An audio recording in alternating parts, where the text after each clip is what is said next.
പ്രേക്ഷകർക്ക് എന്റെ പ്രണാമം. ഏത് തീരുമാനമെടുക്കുമ്പോഴും, ഏത് കാര്യം ചെയ്യുമ്പോഴും, ഏത് കാര്യം പറയുമ്പോഴും വരും വരായികകൾ നോക്കിയിട്ട് വേണം ആക്ഷൻ എടുക്കാൻ എന്ന് പറയാറുണ്ട്. സാധാരണ പറയാറുണ്ട്, think twice before you do. ഏതെങ്കിലും കാര്യം നിങ്ങൾ ചെയ്യുമ്പോൾ 2 പ്രാവശ്യം ചിന്തിക്കാം.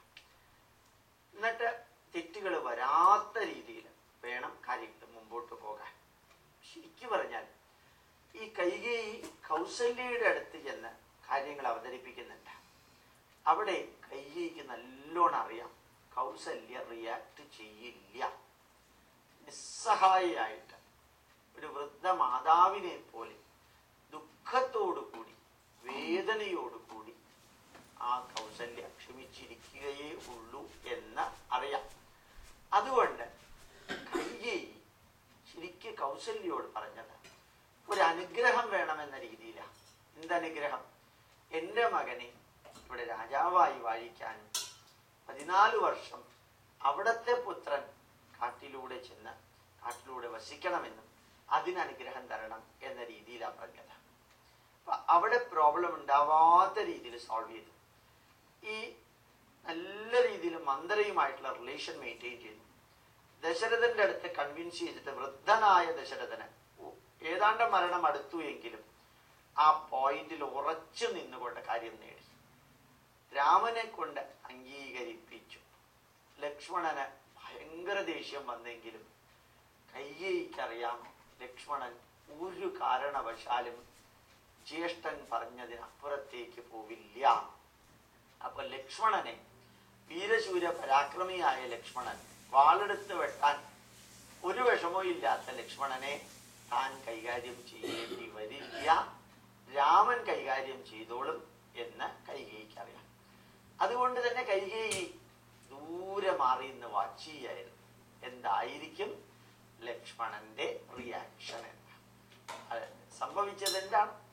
ലക്ഷ്മണൻ പറഞ്ഞു, വൃദ്ധനായ പിതാവ് ഈ വാർദ്ധക്യത്തിൽ ബുദ്ധിസ്ഥിരതയില്ലാതെ എന്തെങ്കിലും പറഞ്ഞിട്ടുണ്ടെങ്കിൽ ധർമ്മനീതിസാര പ്രകാരം നമ്മളത് അനുസരിക്കേണ്ട യാതൊരു കാര്യമില്ല. കാരണം ഏതൊരു രാജ്യത്തിൻ്റെയും അനന്തരാവകാശി മക്കളില് ജ്യേഷ്ഠപുത്രൻ മൂത്ത ആളാണ് അവകാശി. ധർമ്മശാസ്ത്ര പ്രകാരം രാമന് വിക്കില്ല, അന്ധതയില്ല, ഭദ്രതയില്ല, മൂകതയില്ല, വേറെ ശാരീരികമായിട്ട് അബ്നോർമാലിറ്റി ഇല്ല.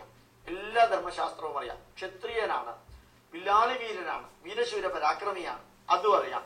അപ്പൊ രാമനില് ഒരു ഡിഫോർമാലിറ്റി ഇല്ലാത്ത സ്ഥിതിക്ക് ധർമ്മശാസ്ത്ര പ്രകാരം രാമൻ തന്നെയാണ് അയോധ്യയുടെ സിംഹാസനത്തിൽ ഇരിക്കേണ്ട ആള് എന്നറിയാം. ഇനി അച്ഛൻ ഇഷ്ടമില്ലെങ്കിലും അങ്ങനെ ഒരു കണ്ടീഷൻ തന്നെ ധർമ്മശാസ്ത്രത്തിലില്ല.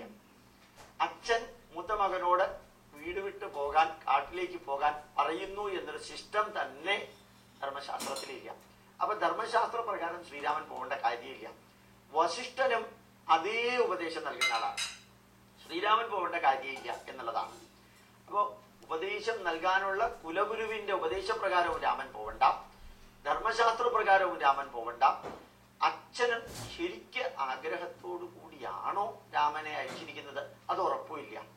അല്ലാതെ കൈകേയി മിസ്ഇൻറ്റർപ്രറ്റ് ചെയ്ത് പറഞ്ഞതാണോ അതും ഉറപ്പില്ല.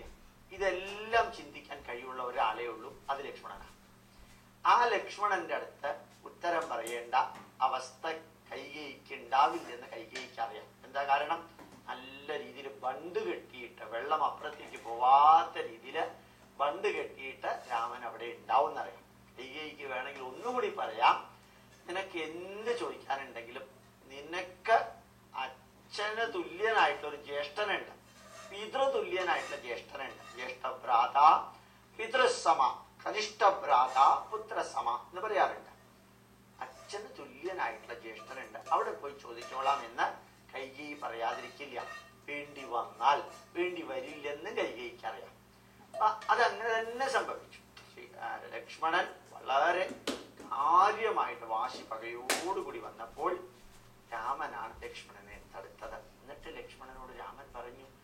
നമ്മുടെ അച്ഛനുള്ളൊരു ചെറിയ ആഗ്രഹം പോലും നമുക്ക് നിറവേറ്റി കൊടുക്കാൻ സാധിച്ചില്ലെങ്കിൽ പിന്നെ പുത്രനായിട്ട് ജീവിക്കുന്നതിൽ എന്താ അർത്ഥമല്ലേ? അതുകൊണ്ട് ലക്ഷ്മണ, നീ ദേഷ്യപ്പെടരുത്. വിവേകമുള്ള വ്യക്തികൾക്ക് ദേഷ്യം ഏറ്റവും വലിയ ശത്രുവാണ്. നീ വാളെടുക്കരുത്. നീ ആർക്കെതിരെയാ വാളെടുക്കുന്നത്? അച്ഛനെതിരെയാ. എന്താ നീ കാണിക്കുന്നത്? അച്ഛനെ കൊന്ന മഹാഭാവം എൻ്റെ അനുജൻ ലക്ഷ്മണൻ ഉണ്ടാവേ. എന്തായി നീ കാണിച്ചത്? നിനക്ക് എന്താ അത്ര ദേഷ്യം വരാൻ കാരണം? നിന്നോടല്ലല്ലോ കാട്ടിലേക്ക് പോകണമെന്ന് പറഞ്ഞിരിക്കുന്നത്, എന്നോടല്ലേ പറഞ്ഞിരിക്കുന്നത്. അതെനിക്ക് സന്തോഷമല്ലേ ഉള്ളൂ. എൻ്റെ അച്ഛൻ്റെ ഇച്ഛാനുസാരം കാര്യങ്ങൾ ചെയ്യാം. അത്ര ഭംഗിയായിട്ട് ലക്ഷ്മണനെ തണുപ്പിച്ചു. ആര്? ശ്രീരാമൻ. ഇത് നല്ലോണം അറിയാവുന്ന വ്യക്തിയായിരുന്നു യഥാർത്ഥത്തില് കൈകേയി. ഈ കൈകേയിക്ക് വേറൊരു ഭാഗ്യവും കൂടി കിട്ടി. എന്താ ഭാഗ്യം? ആ സമയത്ത് അവിടെ എങ്ങാനും ഭരതൻ ഉണ്ടായിരുന്നെങ്കിൽ ചിലപ്പോ അമ്മയുടെ കാര്യം കൃഷ്ണാരാമ ഗോവിന്ദാക്കിയനെ. പക്ഷെ ഭരതൻ അവിടെ ഇല്ല. അത് കാരണം എല്ലാ സീനും കഴിഞ്ഞിട്ടേ ഭരതൻ വരുന്നുള്ളൂ. അതുകൊണ്ട് ഭരതന്റെ ആബ്സെൻസ് കൈകേയി നല്ല രീതിയിൽ ഉപയോഗിച്ചു. ഈ സമയത്ത് എങ്ങാനും ഭരതൻ അവിടെ ഉണ്ടായിരുന്നെങ്കിൽ എന്താ ഭരതൻ ചെയ്യുമായിരുന്നത് എന്നുള്ളത് പിന്നീട് ഭരതൻ അവിടെ വന്നപ്പോൾ എന്തെല്ലാം ചെയ്തു എന്നുള്ളത് അനലൈസ് ചെയ്താൽ മനസ്സിലാക്കാം.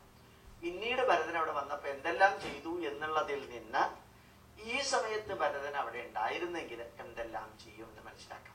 അപ്പൊ ശരിക്ക് സമയവും സന്ദർഭവും വ്യക്തികളെയും വാക്കുകളിലൂടെയും കറക്റ്റായിട്ട് കൈകേയിക്ക് ഉപയോഗിക്കാൻ സാധിച്ചു.